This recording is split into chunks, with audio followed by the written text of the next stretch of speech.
दोस्तों, ममता बनर्जी ने केंद्र सरकार पर निशाना साधते हुए कहा है कि मैं दीघा में तूफान पीड़ित इलाके का दौरा कर रही थी और मुझे पत्र मिला कि मुख्य सचिव को दिल्ली बुलाया जा रहा है। केंद्र बदले की ये राजनीति क्यों कर रहा है? मुझे और बंगाल को क्यों बदनाम किया जा रहा है? हमारी मदद करने के बजाय मुख्य सचिव को वापस क्यों बुलाया जा रहा है? ममता ने ये भी कहा कि दिल्ली में भी बंगाल के कई अधिकारी हैं, क्या हमें उन्हें वापस बुला लेना चाहिए? राज्य सरकार की मांग पर आलापन बंदोपाध्याय के सेवा विस्तार के फैसले का हवाला देते हुए ममता ने कहा कि मुख्य सचिव राज्य का हिस्सा है, भले ही वो केंद्र सरकार से आते हैं, लेकिन सरकारिया आयोग के बाद मुख्य सचिव राज्य सरकार का अधिकारी होता है और पूरी तरह राज्य के लिए काम करता है। ऐसे में बंदोपाध्याय पर फैसले से पहले राज्य से चर्चा क्यों नहीं की जाए? ममता ने ये भी कहा कि बंदोपाध्याय की प्रतिनियुक्ति पर उन्होंने केंद्र से बात करने के बारे में सोचा था, लेकिन उन्हें बताया गया कि केंद्र सरकार ने केंद्रीय प्रशासनिक अधिकरण यानी कि सीएटी और कलकत्ता हाई कोर्ट में बंदोपाध्याय के ट्रांसफर पर कोवियट दिया है। अब हमारी सरकार इसको लेकर कानूनी रास्ते तलाशेगी।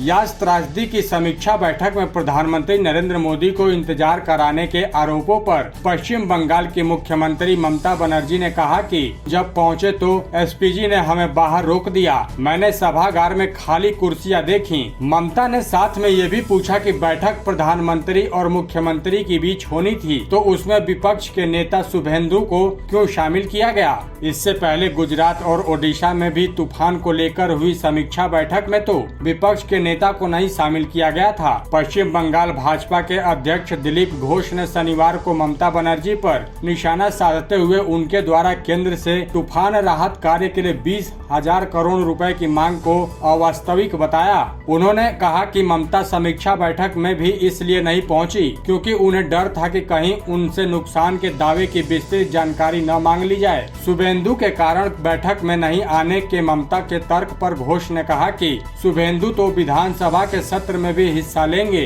तो क्या ममता सत्र में जाना छोड़ देंगी? ममता पर पलटवार करते हुए नंदीग्राम से भाजपा विधायक शुभेंदु अधिकारी ने कहा कि ममता शायद ये स्वीकार नहीं कर पा रही हैं कि उन्हें हराकर मैं नेता विपक्ष बना हूं। विधानसभा चुनाव हारने के बाद मुख्यमंत्री बनी ममता को जनता द्वारा निर्वाचित विधायक का अपमान करने का हक नहीं है। वहीं ममता ने प्रधानमंत्री मोदी का भी अपमान किया है और ये पहली बार नहीं है। इससे पहले भी कोरोना और राष्ट्रीय गंगा परिषद की बैठक में नहीं पहुंचकर भी वो ऐसा कर चुकी हैं। ममता को स्वीकार करना होगा कि अगर उनकी पार्टी को 2,87,00,000 लोगों ने वोट दिया है तो भाजपा को भी 2,27,00,000 जनता ने अपना समर्थन दिया है। तो दोस्तों, केंद्र सरकार के विरुद्ध ममता बनर्जी जो राजनीति कर रही हैं, उसके बारे में आप लोगों की क्या राय है? आप हमें कमेंट करके जरूर बताएं। और भी कई सारे ऐसे ही देश की राजनीति की खबरों को जानने के लिए आप हमारे चैनल को सब्सक्राइब करके बेल आइकन का बटन जरूर दबाएं।